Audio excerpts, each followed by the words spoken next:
So, I'm telling you, this is a great opportunity to shine, right?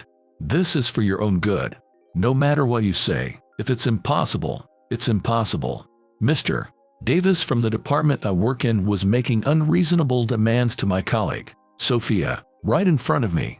It seems he wants her to suddenly handle a visiting executive in French, despite her saying she can't do it. Sophia says she can't do it, but Mr. Davis won't listen. As a result, Sophia, who was grabbed by the arm and brought in front of an executive, was in a lot of trouble.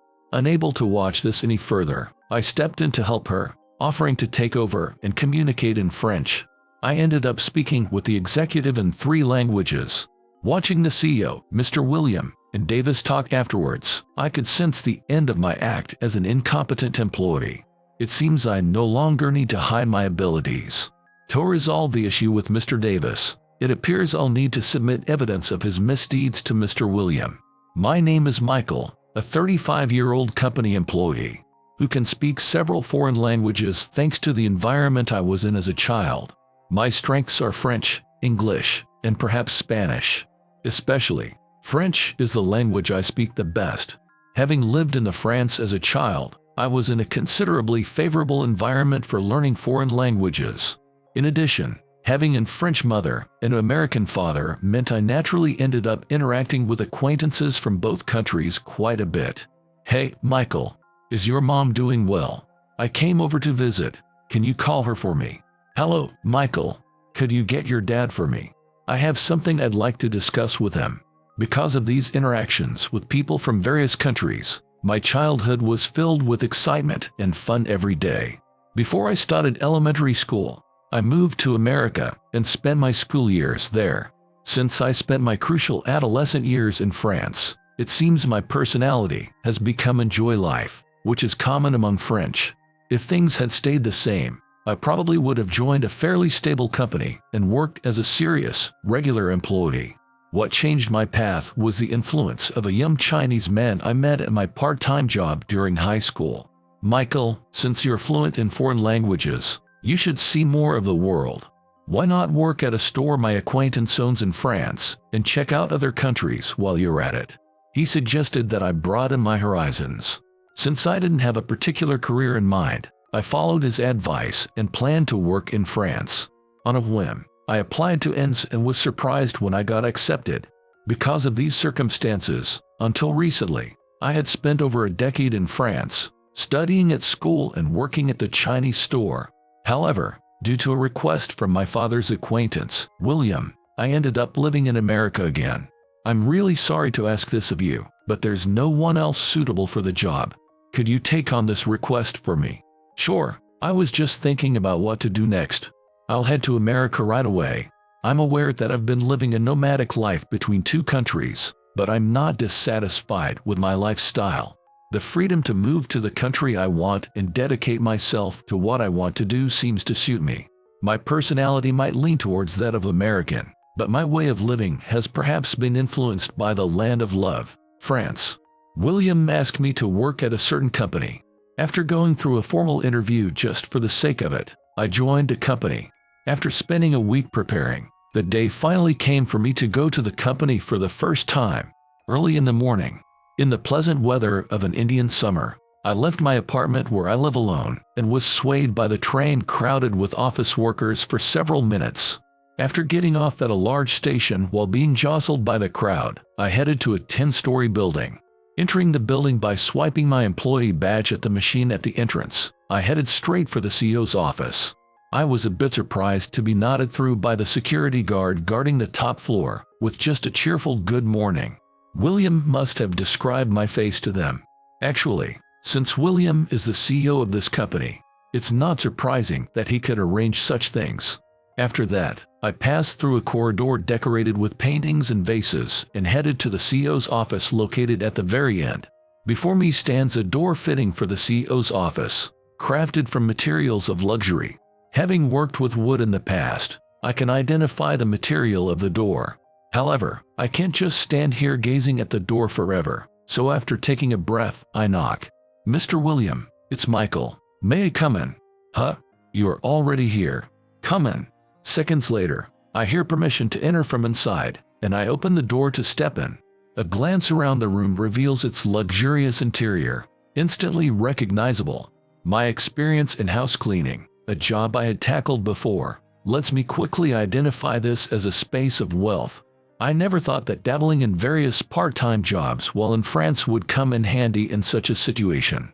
After closing the door behind me and facing Mr. William, not just as Mr. William, but as CEO William, he addresses me with a serious look. "Glad you could make it. I was really in a bind, so you're a lifesaver." Until now, I only knew this man as a friend of my father's. But the man standing before me carries the air of someone fit to bear the weight of a company, cloaked in a strict demeanor. In a company where the workforce is relatively young, this man in his 60s, known for his playful spirit and flexible thinking, stands out. Despite my research revealing a company vibrant with young employees, it's clear that veterans like him are still thriving. However, it seems that there are barriers among the employees due to age differences. "There's something I really need you to do for me. It's of great importance to our company. Would you take it on?" After considering the details for a few minutes, I nodded affirmatively, indicating my agreement. "Of course, I'd be happy to assist with the matter if you think I'm suitable." The gist of the conversation was a request to investigate the problematic behavior of a certain individual. This person seems to favor some employees over others and often gives the cold shoulder to those they dislike, which has become a source of concern. Hence, there was a desire to gather evidence. According to Mr. William, a certain department manager seems suspicious. Apparently, this manager plays favorites with some subordinates while treating others quite poorly. If true, this issue must be addressed properly, though it's not as straightforward as it sounds. The manager in question is acquainted with one of the company's executives. Any arising issues tend to be swept under the rug or defended by the executive's intervention. As a result, even someone in William's position has found it challenging to handle the situation effectively. Therefore, it was necessary for me, stepping in for William, to gather indisputable evidence. With renewed determination, I promptly headed to the department where the issue was occurring. In my introduction, I chose to hide my background, sharing instead how I found myself lost until a fellow employee reached out and offered me a job opportunity. I concluded with a polite greeting. "I look forward to working with you all. I will do my best, so please feel free to teach me anything I don't understand."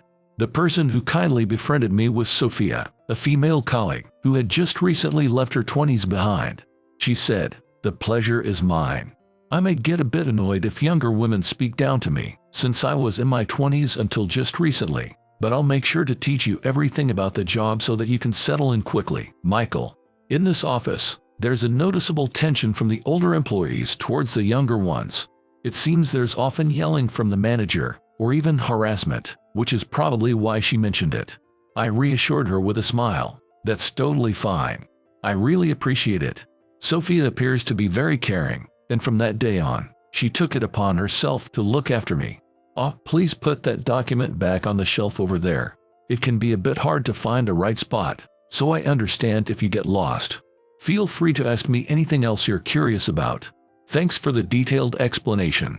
I'm always causing you trouble. I'm sorry. Don't worry about it. Everyone adapts at their own pace. Besides, you're very diligent and responsible in your work, Michael. There's no need to rush." Her encouraging words made me genuinely believe she's a good person. It feels slightly wrong to be holding back my true capabilities for the investigation. Standing out too much might make others wary, so it's unavoidable, but I know I'll owe her an apology once everything is resolved. Thank you for always being so helpful. But don't you find it awkward dealing with an older junior like me who's slow to catch on? That's not the case at all. I had many friends who were friends of my grandparents, so I'm used to talking to people older than myself. But when I was younger, it was tough being teased all the time. Things like the Halloween witch is real or angels live above the clouds, I was told every day. It must have been hard. But it's because you interacted with so many people from such a young age that you're so approachable, Sophia. When I laugh with her during our casual conversations, I feel a strong sense of guilt for deceiving her. Until quite recently, I actually believed the jokes my grandfather would make about encountering monsters and ghosts. Really, that would have made me mad. Feeling sorry for Sophia, a familiar figure approached us with a too familiar attitude. "What's up? Did someone call my name?" "Sophia." The man calling for Sophia was Mr. Davis. He's a division head here, with decent skills but a problematic personality. "We weren't talking about you, Mr. Davis. Could you please stop calling people so familiarly?" Sophia glanced at him with a weary expression for a moment, but not wanting to look at him too much, she quickly averted her gaze. "What's the harm? It's not like it's going to lessen anything. It's just a form of showing affection, right? Then why don't you call the other employees like that? Some people don't want to mingle, right? But you're friendly and get along with everyone. Don't tell me you want to put up a wall between us." When confronted, Sophia says, "It's not like that," starting to fret. She seems to be searching for the right words, but nothing suitable comes to mind. Mr. Davis speaks nobly, but his intentions towards Sophia seem less than pure when he's around her. Moreover, he appears to favor her, attempting to show preference whenever possible. Unaware of her discomfort, Sophia's daily life seems troubled. I've seen her struggle to decline invitations for drinks after work multiple times. That's why I decided to voice my concerns to Mr. Davis. "Excuse me, but shouldn't you notice when someone is uncomfortable?" I thought it best not to stand out, but ignoring the situation entirely seemed unnatural. "What? The slow-learning newbie? Trying to overstep your bounds? A hindrance and incompetent, that's what you are. Right now, you're just dead weight in this department, so don't meddle in others' affairs." But it seems like Sophia is having a hard time. As I said this, Mr. Davis glared at me with hostility. Leaning in, he continued in a threatening tone. "You really don't get it, do you? Some people can't be straightforward. She's interested in me. Don't interfere." Hearing this, I couldn't help but inwardly disagree. It surely seems like a case of Mr. Davis's wishful thinking. If one really pays attention, it's something that could be noticed. Yet, he seems like the kind of person who only believes what he wants to believe. I'll let it slide this time, but if you overstep again, it won't be pretty. Don't forget that. With a look of irritation, HR whispered this warning in my ear before leaving the scene. Sophia, concerned, asked me what I was told, but I didn't want to stress her out any more than necessary, so I just shook my head. A few days later, I found myself crammed into a small, windowless storage room, tasked with cleaning and organizing. Though unrelated to our department's work, I diligently carried out the task assigned to me. Strangely, however, the room would revert to its original state by the next day. The arranged equipment and tools would be scattered, and the floor littered with trash. It was likely Mr. Davis making a mess on purpose. It seems this daily repetition in a dim, windowless room was his way of harassing me. Despite saying he'd forgive the first offense, this was the treatment I received. His heart appears to be quite narrow. Or perhaps this still doesn't count as harassment. Seriously, bosses like that are a pain everywhere. As I moved equipment around in the warehouse, I reflected on my life up to this point and muttered that to myself. Among the various jobs I've had, I've been fortunate enough to have some good bosses, and unfortunately, the opposite is true as well. Some who engaged in wrongdoing or dipped their hands into nefarious deeds never listened, no matter how much they were advised. My current boss, Mr. Davis, seems to be one of those types. Mr. Davis doesn't seem like he's going to change his ways. Over the past few days, I've managed to get somewhat closer to my colleagues and gathered information about the manager. It turns out that other colleagues have also been made to do similar tasks repeatedly, so I figured he's not the type to change easily. Sighing, I moved on to cleaning the room. Using cleaning supplies, I started gathering the trash scattered on the floor, and that's when I noticed a wallet lying there. It was Mr. Davis' wallet. If it had been an employee badge, I could have kept it as a piece of evidence of harassment, but a wallet is problematic. It likely contains credit cards and an insurance card, which could lead to other issues. I guess I have no choice but to return it. If he ends up in a jam because he doesn't have his insurance card, I'd feel guilty. I decided to take the wallet and head to my department. Before that, I checked the condition of the voice recorder in my pocket. It's crucial evidence to submit to the CEO, and it would be a big problem if it were broken. The hidden camera disguised as a type-in also seems to be working without any issues. I wonder what kind of face Mr. Davis would make if he knew what I was doing. Seeing the look on their face when they find out the truth is going to be priceless. A few minutes later, the office we arrived at was a bit chaotic. This was because the chairman, the CEO, and other executives were there. The employees in the office were all looking at the unexpected visitors with a tense expression. Why were the big shots here, of all places? Curious, I decided to ask a male employee who was working near the entrance. Looks like William, the CEO, and the executives are here. Have you heard anything? No, nothing at all. They just showed up and said they were going to look around, so I have no idea what's going on. It seemed like he was as clueless as I was. It wasn't a situation where everyone except me had been informed in advance. Looking over, I saw William talking to a woman who was searching for something on a shelf. Oh, no need to stop on my account. We're just here to see how things are going on a regular day. No, I insist.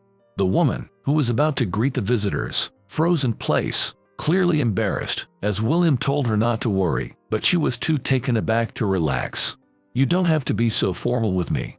Just treat me like I'm mayor. But then again, if you actually treated me like care, that'd be a problem.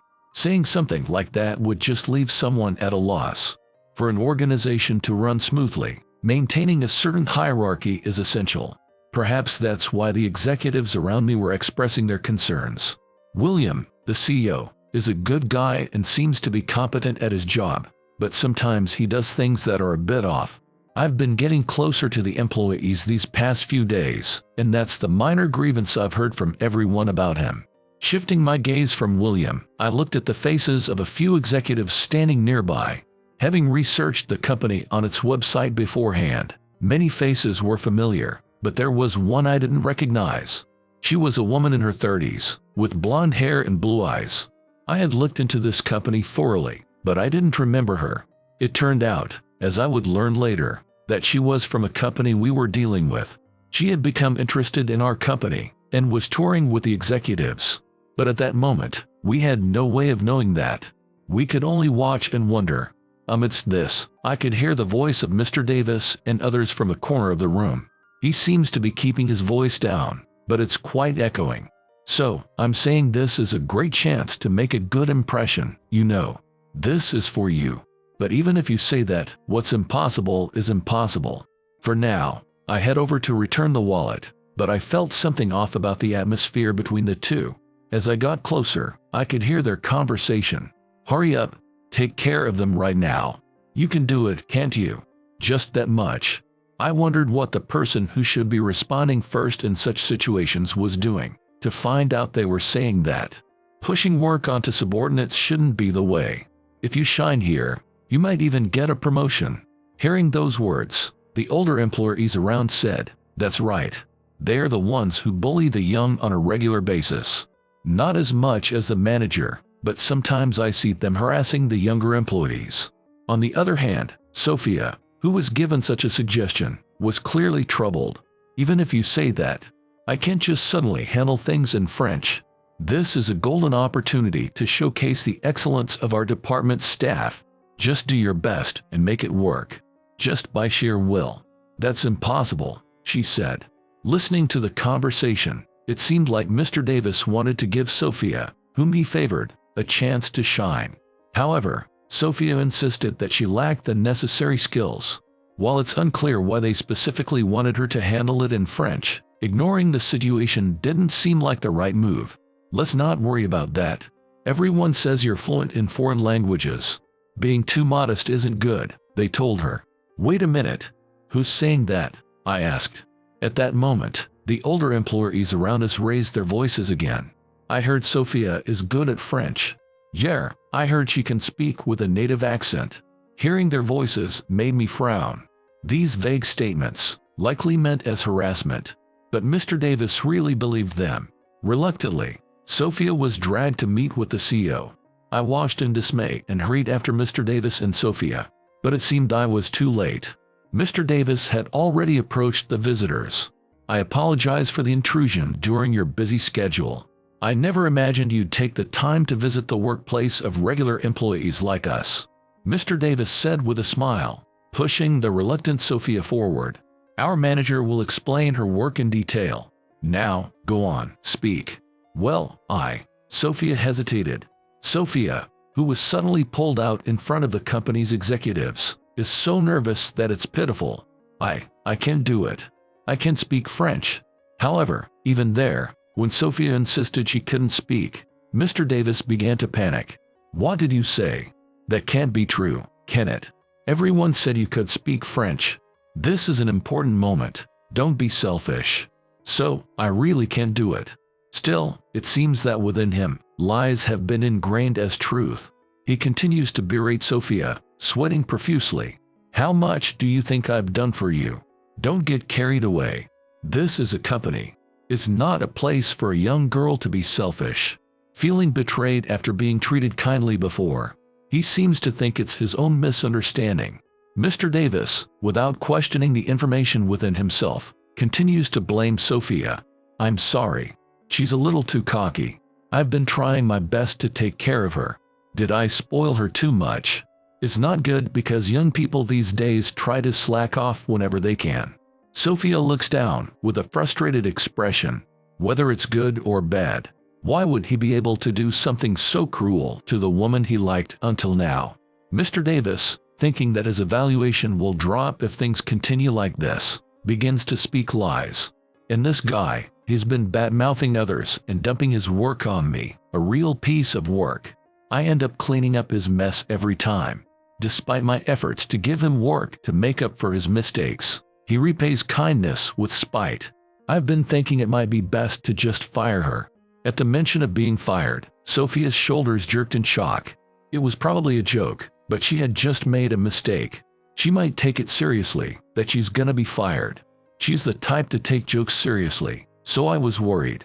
After all, I owe her a lot. Besides, she's a good person, and I wanted to reassure her as soon as possible. I approached her and asked, Sophia, are you okay? Yes. Oh, Michael, when did you? I had dropped something and came back for it. After saying that to Sophia, I looked towards Mr. Davis, trying to cover up with slander. He is such a despicable person. I couldn't stand it and stepped forward to defend Sophia. Then, I spoke in French to a blonde executive-looking person. When I lived in France, I developed a smooth pronunciation that, when I finally decided to speak up calmly about the situation, made the person who had been listening attentively change their expression. The executives instantly became all smiles and, in a friendly manner, patted my shoulder. From our conversation, they realized I wasn't part of their company, but it seemed unnecessary to tell the other employees. Perhaps driven by a bit of mischief, the person I was conversing with switched to speaking in another language right in front of me. This time it was Chinese. I responded in kind and continued the conversation. Eventually, we switched back to English, and the person thanked me, saying, "Thank you." That was a very clear explanation. It seems I managed to get through it. Then, Mr. William cleared his throat and shifted his gaze to Sophia. It seems this department has some talented employees.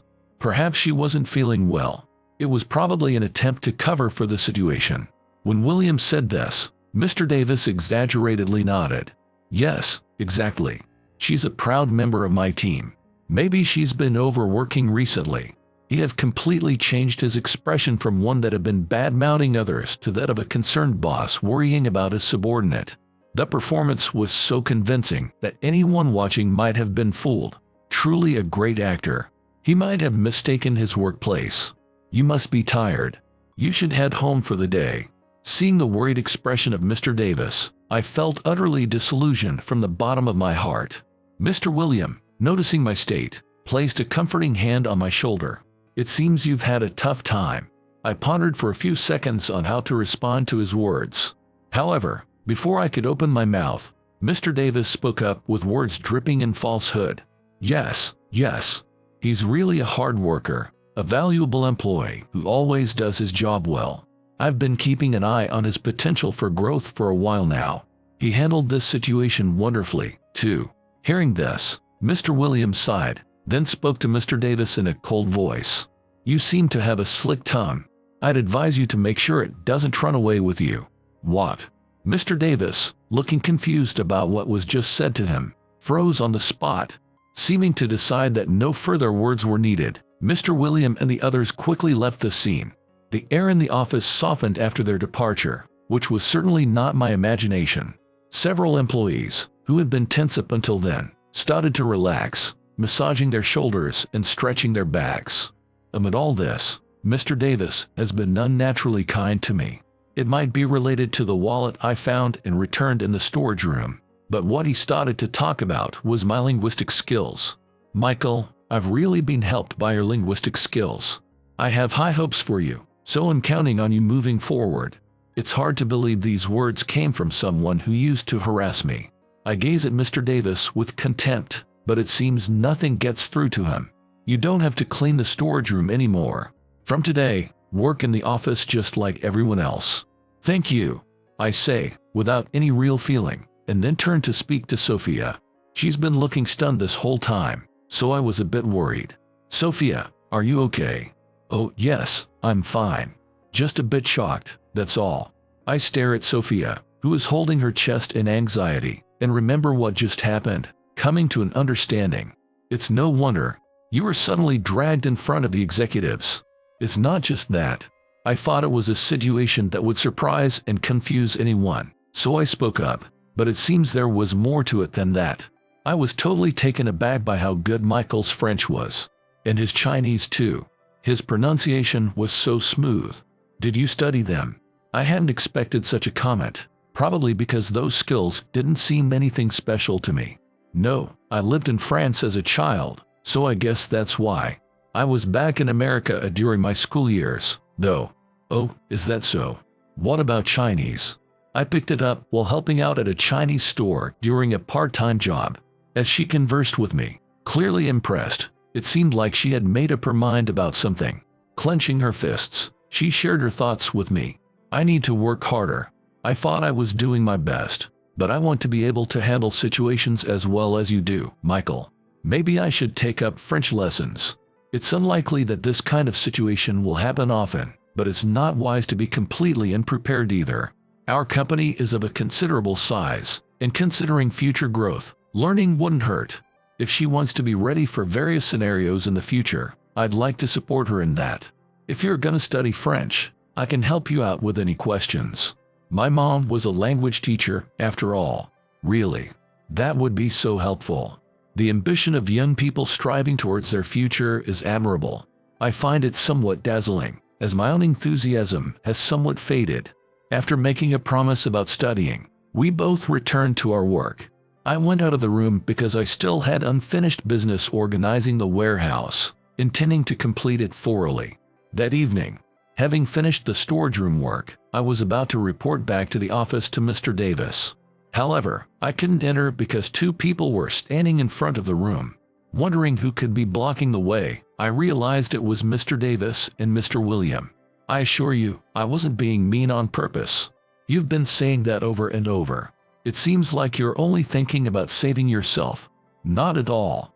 I'm just stating the facts. Why won't you believe me?" Mr. Davis was desperately gesturing, trying to make his case.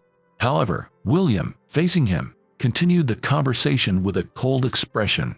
After repeating the same phrases a couple of times, the conversation ended. Mr. Davis's shoulders slumped in defeat. "Let's leave it at that for today. We'll talk again another day, so think it over until then." William left the scene with a look of disappointment. Watching his back, Mr. Davis, letting frustration seep through, lashed out at a nearby wall. "Damn it, was the afternoon incident really that bad? Now they think I harass my subordinates regularly because of that. I had a feeling the situation would come to a head soon. Then, I should submit the evidence I've gathered, like voice recordings, to William tomorrow." The next day, the weather was a stark contrast to my first day at the company, with stormy skies greeting me. In the morning, caught in a downpour, I made my way to the company, only to find myself in the restroom, sighing as I attempted to tidy up. My suit was drenched from the bucket like rain, and the strong winds had made a mess of my hair. Other employees were in the restroom too, each affected by the rain in some way, with their clothes soaked or hair disheveled. It's good the train wasn't cancelled, but that rain was just too much. someone remarked. Everything in my bag is soaked. Good thing I kept a change of clothes and shoes in my locker, another added. On days like this, the company is filled with a tense atmosphere, prone to petty conflicts, so one must tread carefully. Mr. Davis seemed particularly irritable, hinting at the possibility of something unpleasant brewing. As I made my way to the office with these thoughts, I heard the internal broadcast. An announcement called for me and Mr. Davis to head to the CEO's office. It might be related to the evidence I submitted yesterday. Since it's closer from here, I fought to approach Mr. Davis before heading to CEO's office. However, Davis remained at his desk, head in hands, not moving. Mr. Davis, you heard the announcement, right? We should head to Mr. Williams' office, I said. I don't know. I didn't hear anything. I've got bigger problems, he replied, visibly sweating and making excuses not to move from his desk. I can't move. My stomach hurts. Michael, you go by yourself, he finally said. If that's true, why don't you contact Mr. William? I'm too sick to speak properly. Can you see? From what I could tell, he seemed to have enough energy to talk, but maybe he didn't realize the contradiction in his words. His reluctance to even make contact was childlike. Seeing no movement from him, I was about to head to Mr. Williams' office alone, when someone approached from the other direction. So, he was throwing a tantrum after all. I suspected as much. Mr. William came walking over, having opened the office door. Mr. Davis, still seated, recoiled in his chair. Mr. William, I had anticipated this when we spoke yesterday. That's why I came here myself. Mr. William sighed heavily, then greeted me with a good morning before explaining the situation from yesterday. It seemed he had hoped to hear words of remorse from Mr. Davis. He was hoping that he would at least apologize for forcing his subordinate to speak French, but the result was exactly what I saw. He had been willing to offer a chance to make amends if only Davis had apologized on his own. But Mr. Davis had squandered that opportunity. Thanks to the evidence that Michael submitted yesterday, we knew it was a clear case, but I didn't want to discard someone who has contributed so much to our company over one mistake.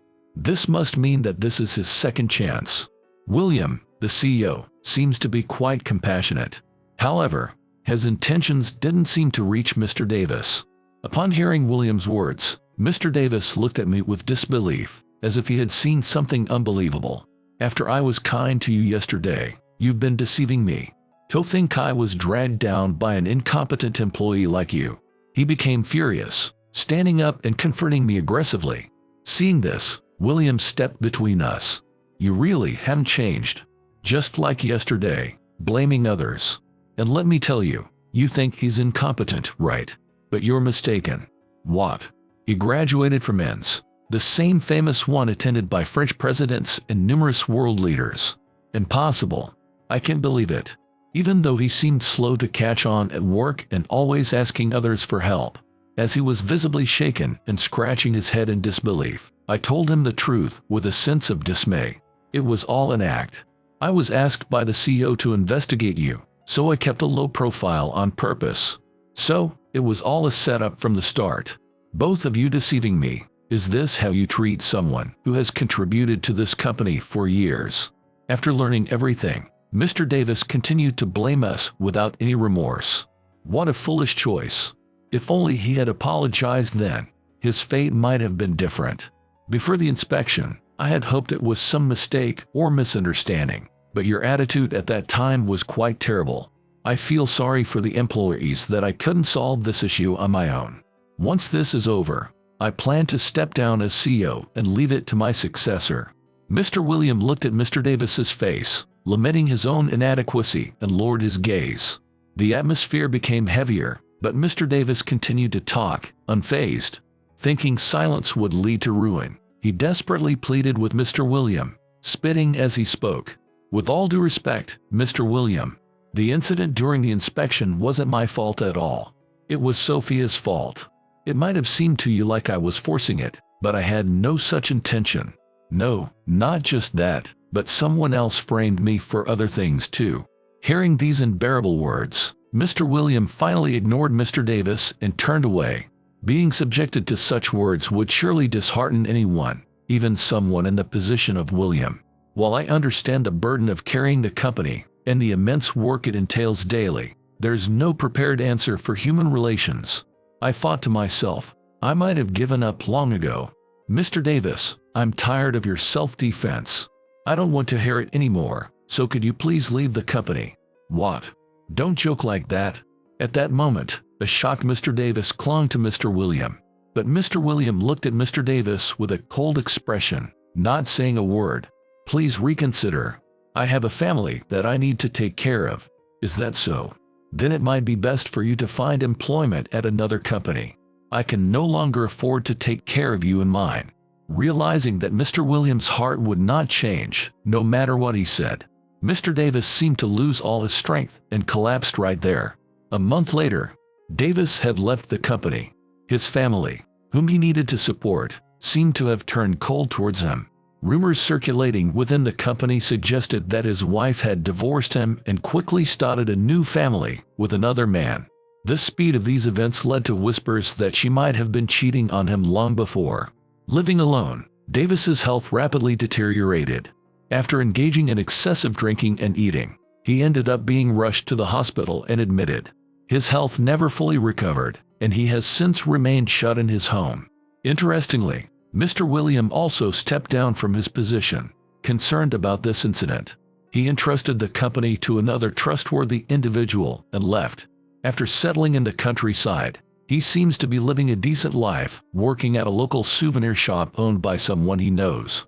As for me, I'm still working at that company. I thought this was some kind of fate, and since I promised Sophia I'd help out, I plan to stay here for a while. After he left, the atmosphere in our department improved.